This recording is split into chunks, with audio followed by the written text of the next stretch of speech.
Halo, Assalamualaikum warahmatullahi wabarakatuh. Salam sejahtera dan salam sastra. Dalam video kali ini, saya, Eril Hindayani, akan mengulas ekranisasi novel ke film yang berjudul 5 cm. Nah, novelnya ini ditulis oleh Doni Dirgantoro, kemudian filmnya ini disutradarai oleh Rijal Mantopani. Nah, teman-teman, ini bentuk fisik dari novel 5 cm. Seperti ini. Ekranisasi adalah sebuah alih wahana. Kali ini, 5 cm diekranisasi dari novel ke film. Dalam bentuk novel, saya rasa teman-teman juga sudah tahu, kita menyimak atau mengikuti sebuah cerita dengan cara dibaca. Sedangkan dalam film, kita mengikuti alur cerita dengan cara ditonton. Lalu, seperti apa ekranisasi novel ke film 5 cm ini? Tonton terus videonya. Pertama, ekranisasi itu ada ekranisasi berupa pengurangan. Nah, dalam film 5 cm ini ada pengurangan latar. Menurut saya, dalam analisis saya, dalam novel itu terdapat banyak sekali latar yang disuguhkan. Tetapi dalam film, latar yang ada di novel itu tidak seluruhnya dimuat juga dalam film. Seperti sekolah, kemudian Bogor, stasiun Lempuyangan, dan juga stasiun Madiun. Itu keempat latar itu tidak ada dalam film. Kemudian, selain latar, ada juga pengurangan tokoh dan juga penokohan. Ada 3 tokoh yang tidak terdapat dalam film 5 cm. Yang pertama yaitu ada Mbok penjual nasi. Nah, Mbok penjual nasi ini dalam novel itu dihadirkan ketika teman-teman yang 5 cm ini, yang 5 orang itu akan pergi ke Gunung Mahameru. Nah, pada saat itu kereta sedang berhenti. Nah, mereka membeli nasi dari Mbok ini. Kemudian ada Mas Gembul dan juga Denny.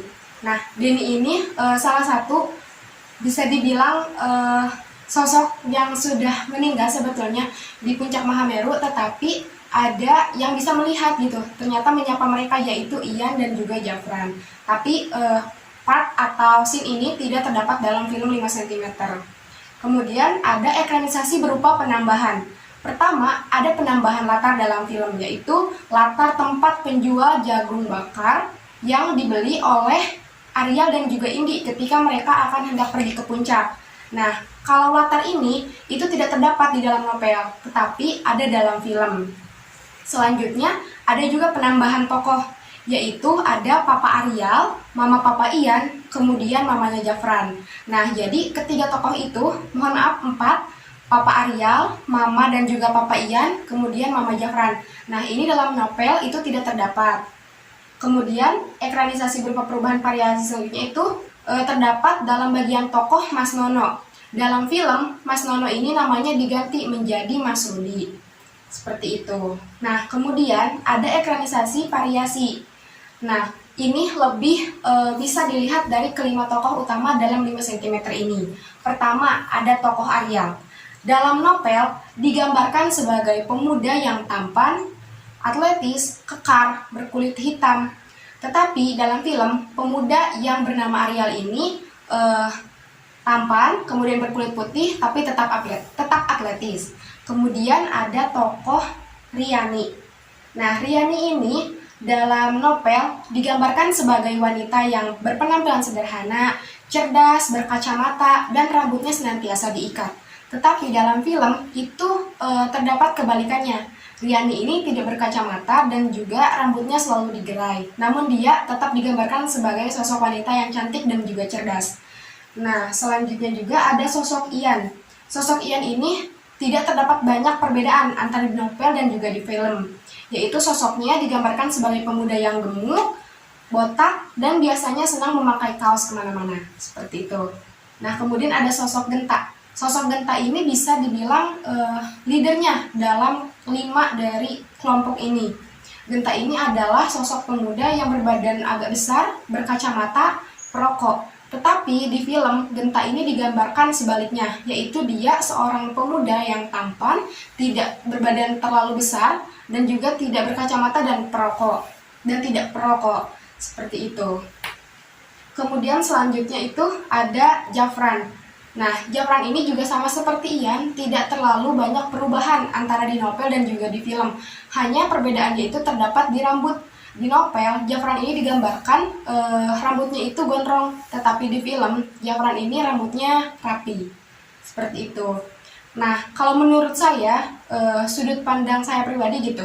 Dalam novel ini ada sudut pandang orang ketiga. Jadi yang lebih dimunculkan dalam novel sudut pandangnya itu sudut pandang orang ketiga. Tetapi di film sudut pandang yang menurut saya itu lebih ditonjolkan itu adalah sudut pandang orang kedua melalui tokoh Zafran. Seperti itu. Dan kemudian di pembahasan sebelumnya sudah saya sampaikan bahwa ada beberapa penambahan, kemudian ada pengurangan, ada variasi. Tetapi hal itu tentunya tidak menjadi sesuatu yang timpang antara novel dan juga film. Karena masing-masing dari itu mempunyai ciri dan juga wahana yang berbeda dari film ataupun novel itu sendiri. Sebagian besar latarnya itu memang menyesuaikan dengan yang ada di novel. Namun latar tambahan juga tidak menjadi hal yang memperburuk cerita atau alur cerita. Justru hal tersebut itu dapat membuktikan kreativitas dari sutradara untuk menyuguhkan cerita yang bisa diterima oleh penonton. Nah, karena inti jalan cerita dalam film itu dikemas melalui klimaksnya, maka penambahan dan juga pengurangan latar serta tokoh itu ditujukan untuk menyuguhkan klimaks yang tepat serta untuk menyuguhkan film yang apik dan juga menarik. Seperti itu, barangkali teman-teman ekranisasi dari novel ke film yang berjudul 5 cm ini. Sekian, semoga teman-teman senantiasa sehat. Sampai jumpa, terima kasih. Wassalamualaikum warahmatullahi wabarakatuh.